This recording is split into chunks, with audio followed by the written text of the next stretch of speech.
Hello, I'm Mathieu from Ludo.fr, and today I'm going to give you an overview of the Quacks of Quedlinburg. So this is a back-building push-your-luck game for 2 to 4 players, ages 10 and up, and it plays for around 45 minutes.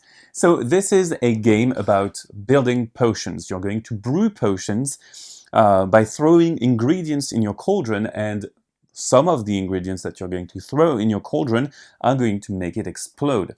However, if you don't make it explode, you're going to get some victory points and some buying points. So the victory points are the main goal of the game, but the buying points are going to allow you to craft actually your bag of ingredients by just adding some powers and some extra things into your bag. So how does it play? Well, it plays over a series of 9 rounds.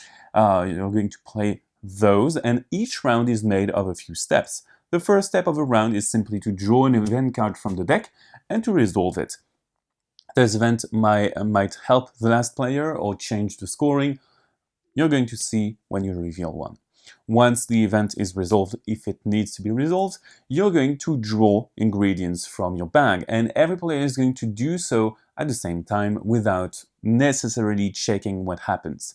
So to draw things out of your bag, you're going to simply take something out of your bag, so you are not allowed to watch at what's inside your bag. So in this case, I pulled a 3 white.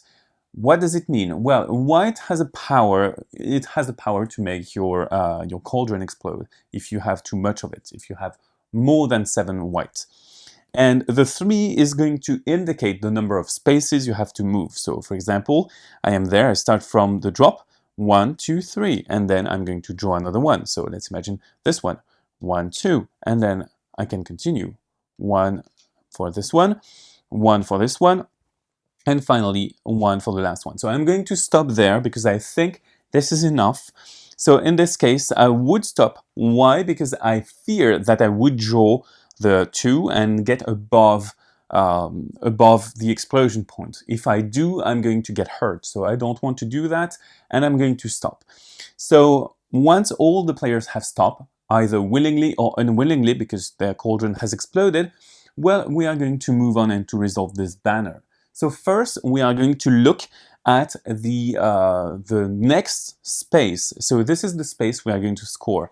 So it is the space just right after the last ingredient that we put. So in this case, I would have this 9 here.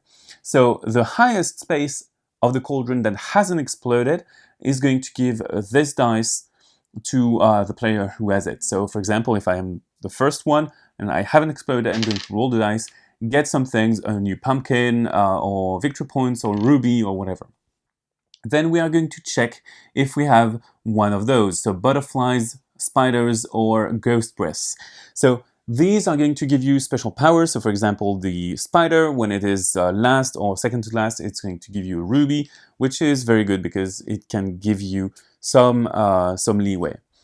Then you will have an extra ruby if the scoring space has a ruby on it. So the rubies are a currency that you can spend to do many things in the game. I'm going to go back to that later. Then the players are going to get victory points and buying points based on the scoring space. If you have exploded, you choose either victory points or buying points. If you have not exploded, you get both. So in this case, I would get a victory point and I would get 9 buying points. So then what can we do with the buying points? Well, we have those ingredients here. We can buy only those who are displayed with the books, and some of them will appear later in the game. And I might buy as many as 2 ingredients maximum. So I will have to pay for them. So for example, I could buy a green one and a blue one. So for example, I might do that. I will put these ingredients into my bag, and some of the ingredients have more spaces that they can travel through. So for example, there are 4s, there are 2s. So you might have different prices depending on the power of the potency of the ingredients. So I'm going to take those, put them into my bag, and then move on. Once everyone has bought what they wanted to, we are going to move to the last phase of the round, which is buying stuff with rubies. So with rubies, you can spend 2 rubies to fill your potion, which is essentially going to enable you to remove a white token from your cauldron and put it back into your bag. Or you can spend 2 rubies to advance your droplet.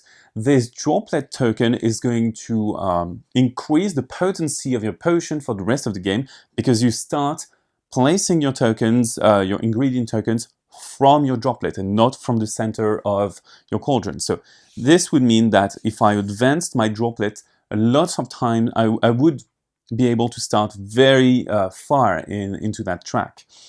Once the players have all bought their things with the rubies, everyone gets their ingredients back into their bag, and then we can move on to the next round.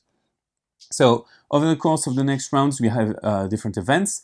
We can add ingredients. We will add ingredients to the game. So we have different possibilities here. We will gain a new white token, which is cumbersome. And then on the last round, you will have something that's very particular for that round. So this last round is going to be performed all together. All the players are going to pull one of their tokens. So they will play at the same time, reveal their token at the same time. If they don't want to play anymore, if they want to stop, they will pull an empty hand, which means they essentially stop playing in this cauldron. At the beginning of every round, you're going to have a catch-up mechanic, the rat tails. It will enable you to go further onto the track if you are behind in terms of victory points. So now, after 9 rounds, you have an extra little bit of scoring, and if you have the most victory points, you win the game of the Quacks of Quedlinburg. So the Quacks of Quedlinburg is a game about building your bag the best way possible to benefit from the different powers of the tokens, to mitigate the push your luck element, and to make the best of it. That's it, you know almost everything about this game, so now bye bye and see you on LudoChrono.